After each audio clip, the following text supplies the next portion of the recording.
দাদা, এই মন্দিরটা আমরা যতটুকু খবর আপনাদের তরফ থেকে প্রতিষ্ঠা করা হয়েছে এবং আপনারাই পরিচালনা করছেন। কি রয়েছে কর্মসূচি, কিভাবে প্রতিষ্ঠা করলেন, কিভাবে আপনাদের মাথায় এলো গোটা বিষয়টা? জয় শ্রীরাম, জয় গুরু। আমার নাম শ্রী সুব্রত সরকার। আমি কালিকামুড়া আমগাছিয়া সিদাই মোহনপুরের বাসিন্দা। অ্যাকচুয়ালি এই মন্দিরটা বানানোর পিছনে সর্বপ্রথম কারণ হলো যে আমি হনুমান বাবাকে সবসময় মেনে থাকি। আর আজকে যাই জীবনে আছি হনুমান বাবার কারণেই। তো কোনো সময় বাবার কাছে মানস করেছিলাম যে বাবা আমি যেন একটা মন্দির বানাতে পারি। তো আমার মনে হয় সেই মানুষটাই বাবার আশীর্বাদের কারণে এখানে সফল হলো। কিন্তু এটাই শেষ নয়, মন্দিরে এখনও অনেক কিছু বাকি রয়েছে। মন্দির পুরোপুরিভাবে তৈরি হয়নি। তো ওটা হয়ে যাবে। বাবা যেহেতু রয়েছেন, বাবার আশীর্বাদ রয়েছেন, আপনারা সবাই আছেন। এই মন্দির গত বছর 2025 এপ্রিলের 12 তারিখে প্রাণ প্রতিষ্ঠা হয়েছে। এই মন্দিরে যেমন আপনারা দেখতে পাবেন নর্মদেশ্বর শিবলিঙ্গ আছে, যেটা নাকি নর্মদা নদীর পাথর দিয়ে তৈরি। হ্যাঁ, এই শিবলিঙ্গর মান্যতা আছে যে এই শিবলিঙ্গ যেই জায়গায় থাকে সেই শিবলিঙ্গর আশেপাশের 2 কিলোমিটারের মধ্যে একটা পজিটিভ রেডিয়াস থাকে। যারা ভক্তিসম্পন্নভাবে চলাফেরা করে ওরা নিশ্চয়ই ওটা বুঝতে পারবে। আর যে হনুমান বাবা রয়েছেন ওনাকেও আমরা বাইরে থেকেই এনেছি, উড়িষ্যা থেকে।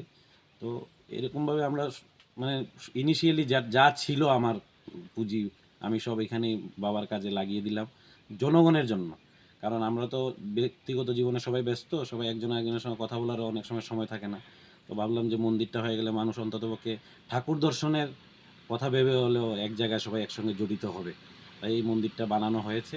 আর আগামীতে এই মন্দির নিয়ে আমাদের এটাও চিন্তাভাবনা আছে যে আমরা এই মন্দিরের মাধ্যমে যে আমরা মন্দিরকে ট্রাস্ট বানানোর চিন্তাভাবনা করেছি, ট্রাস্ট বানাবো।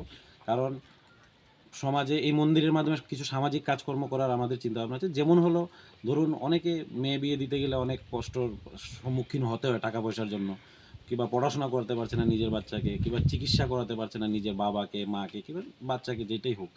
তো আমি ভাবলাম যে যে এই মন্দিরটা হয়তো বা মানুষের পাশে দাঁড়াবে মানুষের বিপদে।